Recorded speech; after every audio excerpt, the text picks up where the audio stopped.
Wow. Wow. Good evening. First, I must say good evening to President Powers. Thank you for that incredible introduction. I also have to mention just how great you are. Every chance I get to interact with President Powers, I see why he is the president of this amazing university. You're just charismatic, smart, kind, humble, and I really appreciate this honor to share with the UT graduating class tonight. To our distinguished guests, faculty, family, and friends, I know tonight is really special for all of you as well. But to the most important people here tonight, the reason we are all gathered, the graduates, the University of Texas's class of 2013. It's your day. It's your day, you did it. You came to the 40 acres, you set your goals, and you've achieved them. The countless hours in the library, group projects where you felt like you did all the work, fighting the urge to go to 6th Street every night, and dropping out and becoming a local bartender in the music capital after your first South by Southwest. No, it was not easy. None of us know exactly what everyone went through tonight, but tonight it does not matter. It's all about this moment. It's all about you. The hard work, the focus, the perseverance, it paid off. You all should be so proud. For me, tonight is reminiscent of when I crossed the finish line first in London. I was so happy. I opened my arms out, I threw my head back, and I yelled, yes! And so even though I know you guys are really close tonight, I think it's only fitting that we share in this moment together and you guys throw your arms out, toss your head back, and yell, yes! Woo! Awesome. I'm just so thrilled to be sharing this moment with all of you. When I got the call from President Powers, my first thought was, man, I'd never been called to the principal's office in high school or middle school, and now the president of the University of Texas is calling my cell phone. Yeah, this could be either really good or really bad. When I heard his request and that I was the student's pick for the 2013 commencement speech, good choice, I was flattered, humbled, excited, and then I hung up the phone and I thought, wait a minute, I'm going to be giving the keynote speech to some of the world's greatest minds, because we all know this is where they always come from, right? For sure. And I got a little bit nervous. What would I say? How would I inspire and motivate a group of individuals that are probably already both? But just like every challenge in my life, I'm super excited for this tremendous opportunity. So, although tonight is all about you, we have to admit it's also a little bit about me too. Athletes, we're always trying to steal the spotlight. But seriously, I'd love to share my story tonight in hopes that my struggles and my successes will encourage all of you. I was born in Kingston, Jamaica, and started running when I was 7. Track and field and soccer are the two most popular sports, so if you were athletic, you did one or the other. Like me, I'm sure there are a few of you here tonight that got an early start at your passion. At 9, my grade school teacher made us write what we'd be when we got older. And at 9, I wrote an Olympic champion. Thank you.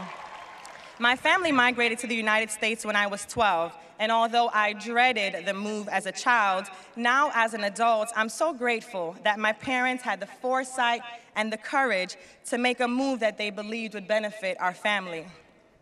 Although growing up in Jamaica, we are mostly unaware of American universities, ironically, I always had a strong affinity towards the University of Texas.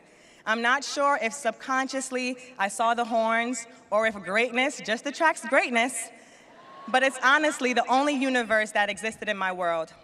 However, I digress. I had great success in track and field in Jamaica, and it continued when I migrated to South Florida.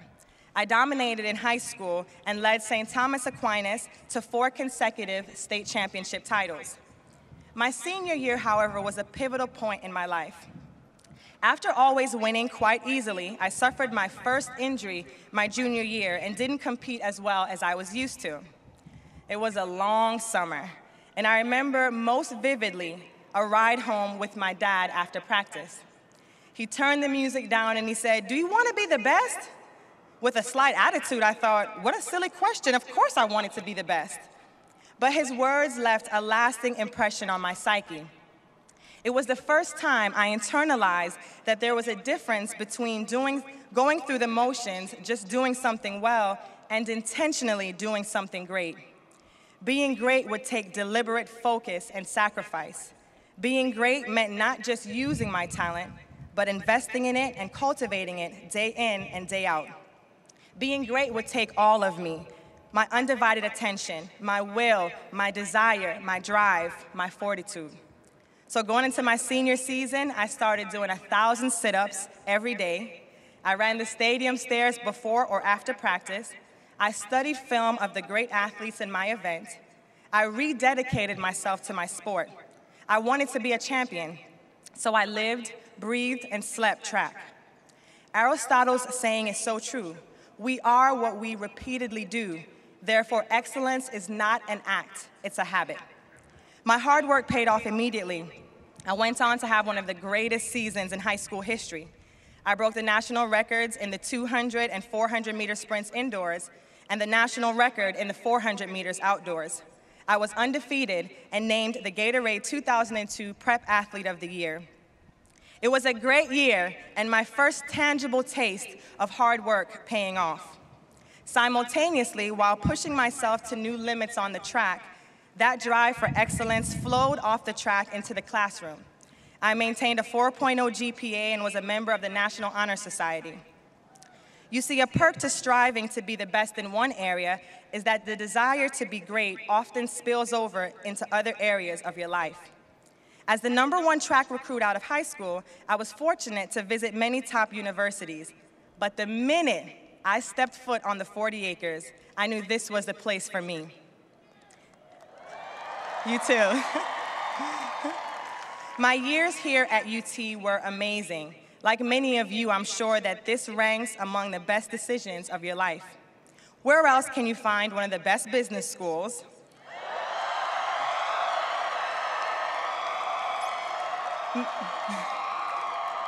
meet 50,000 new friends, cheer on a national championship football team, and have the mascot with the most swag? Teachers and faculty that are dedicated to raising the bar, and an institution that refuses to settle for anything less than the best. In our weight room, it says, "The winning tradition of the Texas Longhorns will not be entrusted to the weak nor the timid." I would dare say that that is not just a slogan used to motivate athletes, but a slogan that truly represents the spirit of all Longhorns. The pride of the burnt orange is real. Yes, I guess other schools are pretty cool too, but nothing compares to the real UT. Burnt orange is our black. It goes with everything. We bleed burnt orange and we're proud. This campus, the people, the city, what a great place to spend 4 years. Well, for most of you, some of us like it so much, we take our time. While competing for UT in just 2 years, I made my first Olympic team. I was 18 and one of the best 400-meter runners in the world. It was a dream come true, and I was headed to Athens in 2004 with Team USA. I finished 6th in the 400, but won gold on the 4x4 relay. I knew if I focused on track full-time, I could be the absolute best, so I chose to forego my final 2 years of eligibility and chase my dream full-time. I became a professional track and field athlete. I would leave college life and face the real world. I was then where many of you are today. Although I was thoroughly prepared by my experiences here, it would be these years that would challenge my ideals, test my faith, and mold my character. These years would begin to define who I was to become and where I was headed. My professional career started off better than I could have ever imagined. In 2005, I lost only 2 races on the season and was the #1 ranked 400-meter runner. The next season, I would top that. I was undefeated, set a new American record, ranked #1 in my event, won the USA Track and Field Jesse Owens Award and the IAAF Female Athlete of the Year. For those of you that aren't familiar with the USATF and the IAAF, which I'm assuming is most of you, let's just say I was all that, a bag of chips, some purple Skittles, and a Coke. Good, right. However, there are pros and cons to starting your career off so well. Your expectations become warped. You become either obsessed with perfection, burdened by your own success, or arrogant enough to believe that it will always happen. I was a little of each. I believed I would stay on top of the sport for as long as I wanted, and more medals and records were inevitable. Well, life has a way of keeping us humble. In 2007, I started my training with even greater goals. I was gonna lower my American record, I would win the World Athlete of the Year again, I would start running the 200 and dominate that event as well. But I was faced with one of the greatest obstacles of my life. From what seems like out of nowhere, I started having severe mouth ulcers, painful skin lesions, intense joint pains, and extreme fatigue. Here I was, one of the greatest female athletes in the world who had never had any health issues, and now was having strange symptoms that doctors all over the country was having difficulty diagnosing. I would see 7 different doctors before I was diagnosed with a rare autoimmune disease called Behçet's. It was an unforeseen blow, something I could have never anticipated. The one thing I needed the most to be my best, the thing I needed to push to the limit and be able to count on, was failing me. My body was attacking itself. Fortunately, I'm so blessed to have a great group of people around me, with the core being my family. When I was low or disappointed, they pulled me up. They didn't allow me to give up or think the worst. It's important on our journey to greatness that we encircle ourselves with like-minded, supportive people.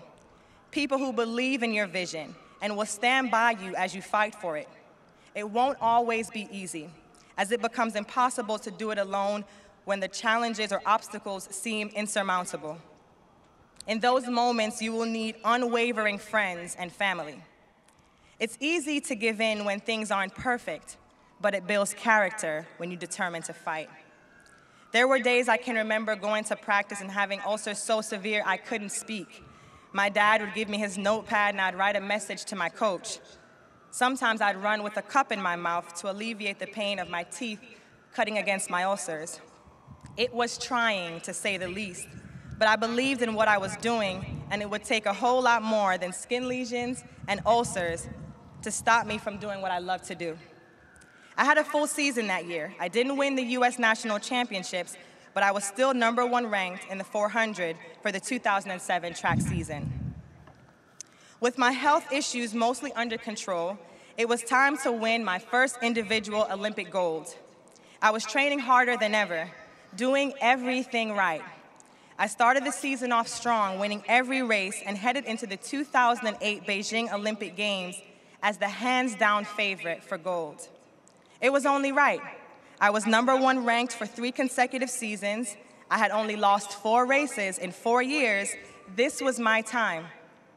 The night before the race, I couldn't sleep. I tossed and turned all night, wrestling with a multitude of emotions. I had dreamt of this since I was 9, and I was finally at the precipice of my big moment. On race day, I was so nervous. I had beaten everyone in the field on numerous occasions, but on this day, I couldn't find my usual confidence and peace. I started out strong and came off the final bend with a huge lead. I could see the finish line. Victory was surely mine. Then, in a flash, I remember looking down at the Olympic rings and everything starting to fall apart. I felt a cramp in my hamstring, and the finish line seemed to move further and further away. This wasn't my dream. This was a nightmare. I remember feeling powerless as I felt like everyone rushed past me before the end of the race. I finished 3rd. The one race I wanted to win all my life was the only race I would lose for that season. I was devastated.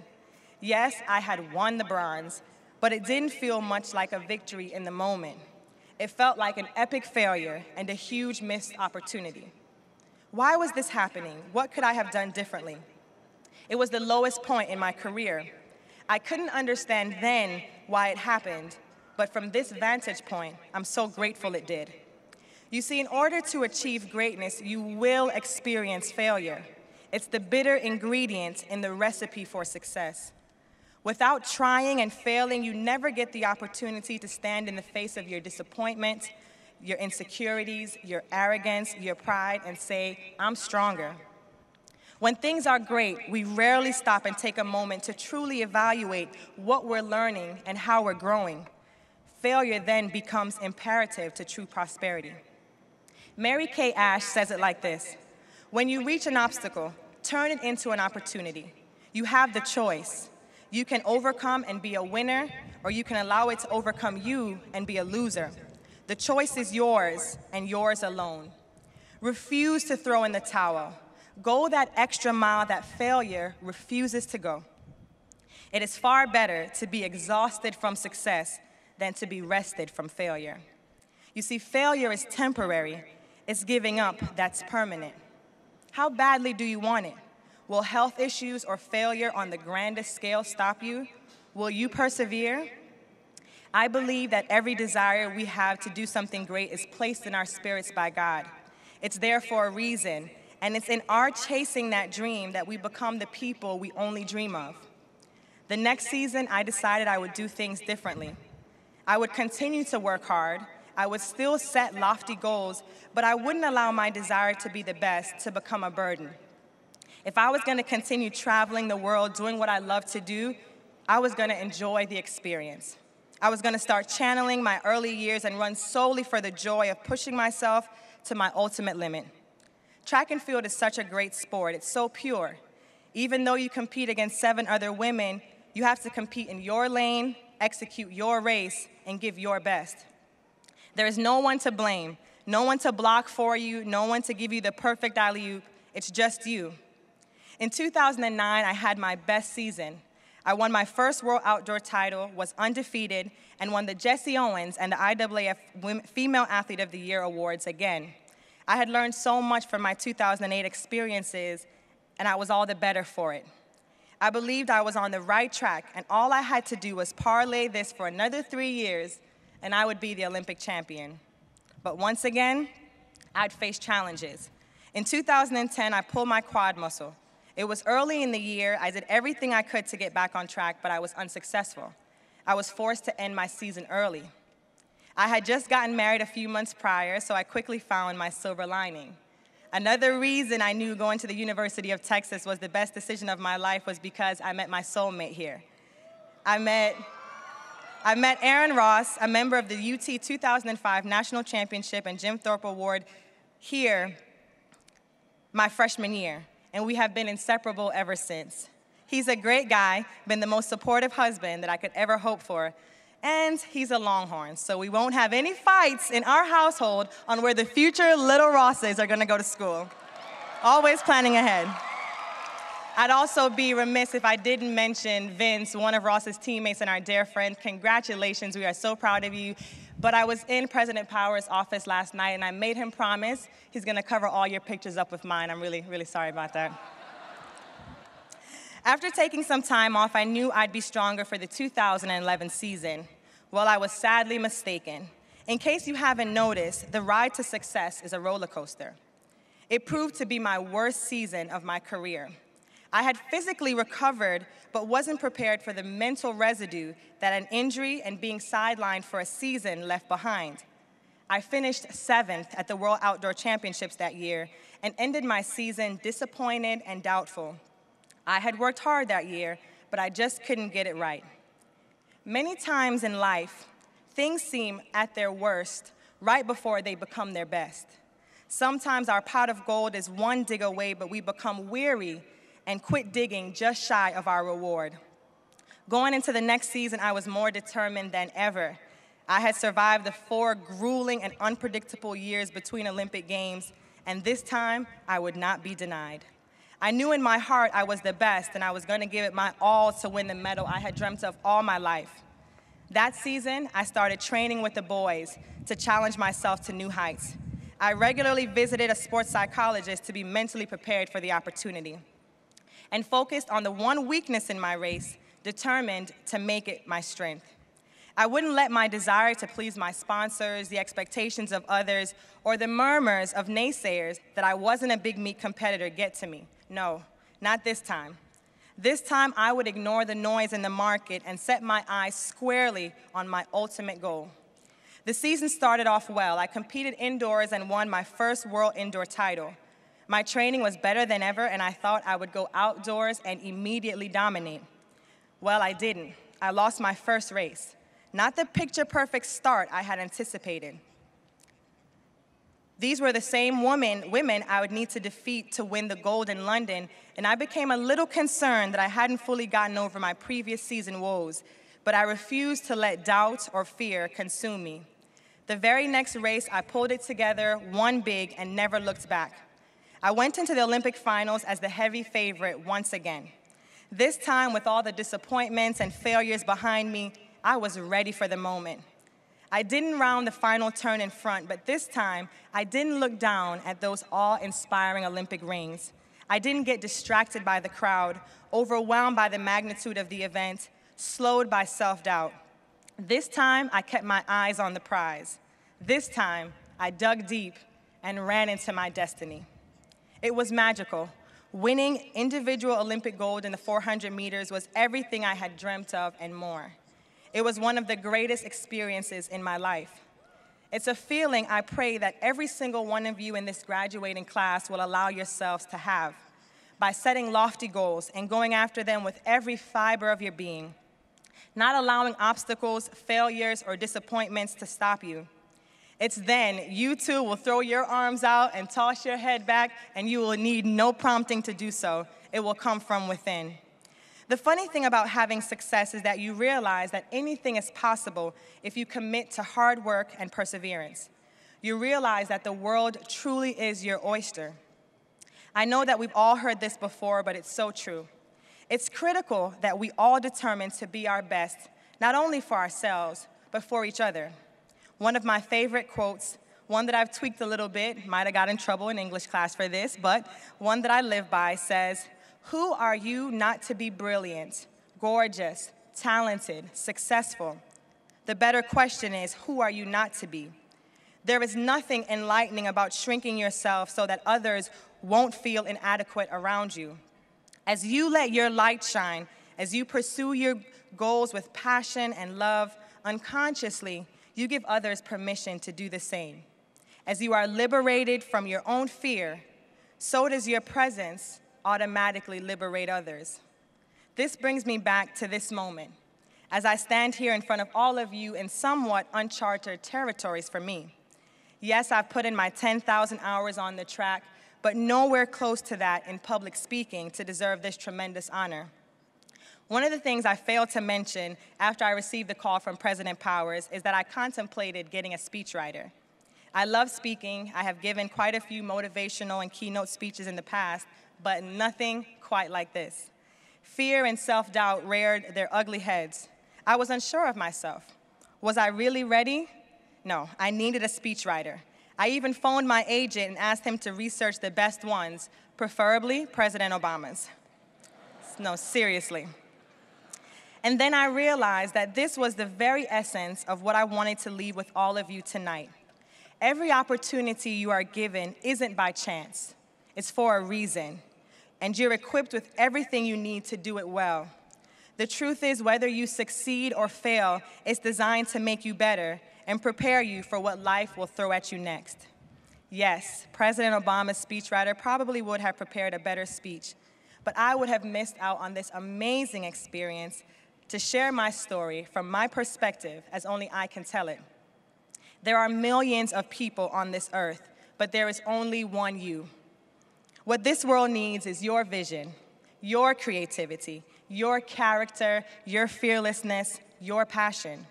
No, you won't always feel ready for every opportunity, and no, you won't always win.